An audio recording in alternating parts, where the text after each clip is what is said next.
मैं हूं सोमेश रेडियो केदार से। आज मैं हूं सुनील कुमार शर्मा जी के साथ, जो कि एक करियर कोच है। तो सर, आप अपने बारे में कुछ बताइए। जी नमस्कार, मैं सुनील कुमार शर्मा हूँ। मैं देहरादून में बेस्ड हूँ और लोगों को कैरियर के बारे में कोचिंग देता हूँ। बेसिकली हमारा जो कोचिंग है उसमें हम कुछ टेस्ट कंडक्ट करते हैं और देखते हैं कि बच्चे की सूटेबिलिटी, स्टूडेंट की सूटेबिलिटी कहाँ है। उसका इंटरेस्ट कुछ भी हो सकता है, किंतु उसके अंदर वो स्टफ होना चाहिए जिसमें वो सक्सेस हो सके। ऐसा ना हो कि कुछ दिन एक जॉब शुरू करके वो दूसरा जॉब चेंज करना पड़े। तो हम ऐसा निर्धारित करते हैं कि उसको जॉब चेंज नहीं करना पड़े। जहाँ तक बात आती है ग्रामीण क्षेत्र में, ग्रामीण संसाधनों का उपयोग करते हुए ऐसे कौन से कैरियर हैं जो कि ग्रामीण लोग अपना सकते हैं, जिसमें उन्हें कम से कम खर्चा करना पड़े या खर्चा ना ही करना पड़े। तो उसके बारे में मैं आज कुछ चीज़ों पर प्रकाश डालूंगा। सबसे पहले हम डालेंगे वुडक्राफ्ट के ऊपर। वुडक्राफ्ट में ज़रूरी नहीं है कि हमारे जो ग्रामीण भाई बहन हैं उनको एक विशेष प्रकार की ट्रेनिंग या प्रशिक्षण की ज़रूरत हो। हमने देखा कि हमारे पहाड़ में लकड़ियाँ बहुतायत में उपलब्ध हैं। इन लकड़ियों से हम विभिन्न प्रकार के जो चीज़ें हैं बना सकते हैं। जैसे एक ही साइज़ की कुछ लकड़ियाँ लेकर के उनको एक ही साइज़ में काट करके हम उनके अंदर एक ऐसी टोकरियाँ बना सकते हैं जिसके अंदर कपड़े रखे जा सकते हैं, जिसमें हम कुछ किलो की आवश्यकता होगी और एक हथौड़ी की आवश्यकता होगी। इसके अलावा हमें कुछ नहीं चाहिए और विशेष प्रकार का प्रशिक्षण इसमें नहीं चाहिए। इसके अलावा हमने देखा कि हमारे पहाड़ में बहुत से ऐसे पदार्थ हैं जिनको हम घास फूस समझ करके उपयोग में नहीं लाते। यदि उन घास फूस को ठीक से दराती से काट करके पानी में भिगो के इनकी रस्सी बना दी जाए और इस रस्सी से हम विभिन्न प्रकार के वस्तुएं बना सकते हैं। जैसे किचन में या हमारी रसोई घर में प्रयोग होने वाली जूतियाँ, रस्सियों से, मूंज की रस्सियों से, जिसको मूंज बोलते हैं या घास फूस की रस्सियाँ बोलते हैं, मूंज की रस्सियों से हम इस तरह की चीज़ें बहुत सी बना सकते हैं। इसके अलावा मूंज की रस्सियों से हम बहुत से बैग, बहुत अच्छे अच्छे बैग बना सकते हैं।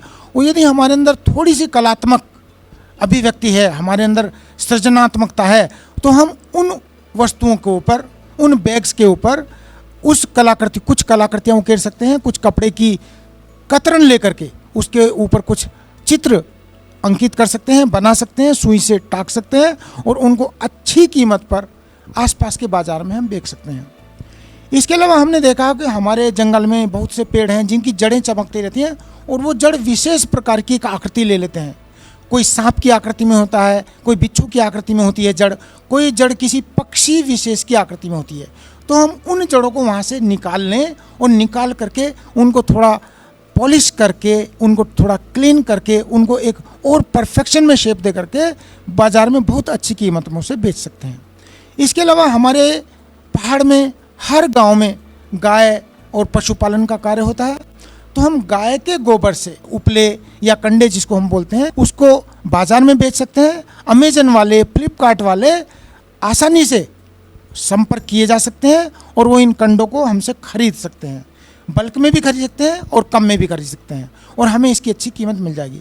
इसके अलावा आजकल गाय के गोबर से धूप बत्ती बनाने का काम चल रहा है, अगरबत्ती स्टैंड बनाने का काम चल रहा है। इवन यहाँ तक कि दिए, गाय के शुद्ध गोबर से दिए बनाए जाते हैं, जिसकी हमारे पश्चिमी देशों में बहुत ही मांग है और हम उस मांग को पूरा नहीं कर सकते, इतनी बड़ी मात्रा में हमें ये चाहिए। तो गाँव के जो भाई बहन हैं हमारे इस तरह कुछ कार्य कर सकते हैं। इसके अलावा हमने देखा है कि हमारे गांव में बहुत से पेड़ ऐसे हैं जिनके बड़े बड़े पत्ते हैं। इन पत्तों से हम ऐसी चीज़ें बना सकते हैं जिसमें आजकल बहुत भंडारे होते हैं, बारात आती हैं, बारात में खाने के लिए हमें पत्तल की ज़रूरत पड़ती है, दोनों की ज़रूरत पड़ती है। तो आजकल क्या हो रहा है कि हमारे जो शहर में दोने पत्तल बनाए जा रहे हैं वो सभी इको फ्रेंडली नहीं हैं। उन सब में क्या किया जाता है कि चमकीली पन्नी, पॉलीथीन लगाई जाती है जो कि हमारे वातावरण को दूषित करती है, प्रदूषित करती है। तो हमारे ग्रामीण भाई बहन जंगल से उन पत्तों को इकट्ठा करके कुछ दिन उसको छांव में सुखा करके फिर पानी में भिगो कर बड़ी सुंदर सुंदर कलात्मक पत्तलें बना सकते हैं। बहुत बड़ी मात्रा में, बहुत बड़ा बाज़ार हर शहर में उपलब्ध है, बहुत बड़ी मात्रा में लिया जाता है। साथ साथ दोने बहुत बड़ी मात्रा में हर शहर में इनकी उपलब्धता सुनिश्चित करानी है और हमारा वातावरण प्रदूषित ना हो, तो हम उन पत्तों से दोने बना सकते हैं। इसके अलावा हमारे जंगल में बहुत से ऐसे पेड़ हैं जो कि औषधीय गुणों से भरपूर हैं। वो पेड़ अपनी छाल को छोड़ते रहते हैं। हमें इसमें किसी विशेष उपकरण की ज़रूरत नहीं है उन छाल को हटाने के लिए, स्वतः ही ये पेड़ या वृक्ष अपनी छाल छोड़ते रहते हैं। जैसे पीपल का पेड़ है, नीम का पेड़ है, बरगद का पेड़ है या मोलश्री का पेड़ है, ये सब अपनी छाल को छोड़ते रहते हैं। तो हमारे भाई बहन जंगल में जा कर के इन छालों को अपने एक बैग में इकट्ठा कर सकते हैं और बाद में किसी भी आसपास के शहर में इन छालों को बेच करके अच्छा धन कमा सकते हैं। तो आपने जैसे बेचने की बात की कि गांव वाले अमेज़ॉन पे बेच सकते हैं, पर गांव वाले मतलब ये मार्केटिंग कैसे करेंगे? उन्हें चीज़ें बनाना आता होगा, वो अपनी चीज़ें बाकी लोगों तक पहुंचाएंगे कैसे? ज़रिया इसके लिए बहुत सी वेबसाइट हैं हमारे इंटरनेट में।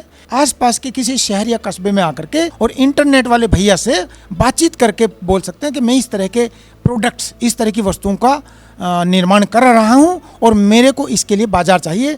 तो इंटरनेट वाले भैया या साइबर कैफ़े वाले जो भी भाई हैं वो उनकी मदद ज़रूर करेंगे। और बहुत सी ऐसी वेबसाइट हैं जो आपके गांव में आकर के आपके सभी वस्तुओं को आपसे खरीद लेंगे और नकद पैसा आपको दे देंगे। अच्छा, तो जैसे कि आपने बताया कि गांव वाले टोकरियां बना सकते हैं और कहीं दूसरी चीज़ें, तो वैसे ही वो स्किल डेवलपमेंट के लिए उन्हें जब वो चीज़ें बनाना सीखनी हो या कुछ और करना सीखना हो जिससे वो अपनी आय बढ़ाएं, तो ये सब वो कहाँ से सीख सकते हैं? जी, आपने बहुत ही अच्छा प्रश्न पूछा है। सबसे पहले तो मैं बताना चाहूँगा कि मेरे अपने गाँव में गेहूँ के सीजन में जब गेहूँ पक जाता है तो उसकी बालियाँ तो स्त्रियाँ तोड़ करके अलग कर देती थी और जड़ से उस गेहूं के पेड़ को, जा हम उसको स्ट्रा बोल सकते हैं, स्ट्रा को निकाल लेती थी और वो गांव में ही टोकरियां बनानी शुरू कर देती थी। और इसके अलावा और भी बहुत सी चीज़ें उससे बनाती थी। तो मुझे लगता है प्रत्येक गांव में कोई ना कोई, हमारी बूढ़ी दादी, बूढ़ी काकी, बूढ़ी चाची, हमारी नानी, हमारी मामी कुछ कार्य जानती होंगी। उनको हम संपर्क कर सकते हैं बिना कहीं जाए। यदि उनके पास कोई इस तरह की स्किल है तो कर सकते हैं। अदरवाइज आसपास के शहरों में आजकल कौशल विकास केंद्र खुले हुए हैं। कौशल विकास केंद्र में जाकर के हम इसका प्रशिक्षण प्राप्त कर सकते हैं। इसके अलावा हमारा ओपन स्कूल है, उत्तराखंड ओपन यूनिवर्सिटी है, वो भी कौशल विकास के लिए बहुत से छोटे छोटे ऑनलाइन कोर्सेज कंडक्ट करते हैं, तो हम उनसे संपर्क साध सकते हैं। इसी तरह मैंने अभी योगा, मेडिटेशन, नेचुरोपैथी बताया था। हमारी उत्तराखंड ओपन यूनिवर्सिटी बहुत कम पैसे में 6 महीने का प्रमाण पत्र का एक कोर्स कराती है, जिसे 6 month certificate course in yoga and naturopathy बोलते हैं, कराती है। उसको हम घर बैठे कर सकते हैं या आसपास के किसी शहर में आकर के उसको हम एफिलिएट होकर, संबद्ध होकर के उसको कर सकते हैं। ये थे सुशील कुमार जी और मैं इनका धन्यवाद कहना चाहूँगा इनसे कि इन्होंने हमें वक्त दिया। मैं हूँ सोमेश, रेडियो केदार से।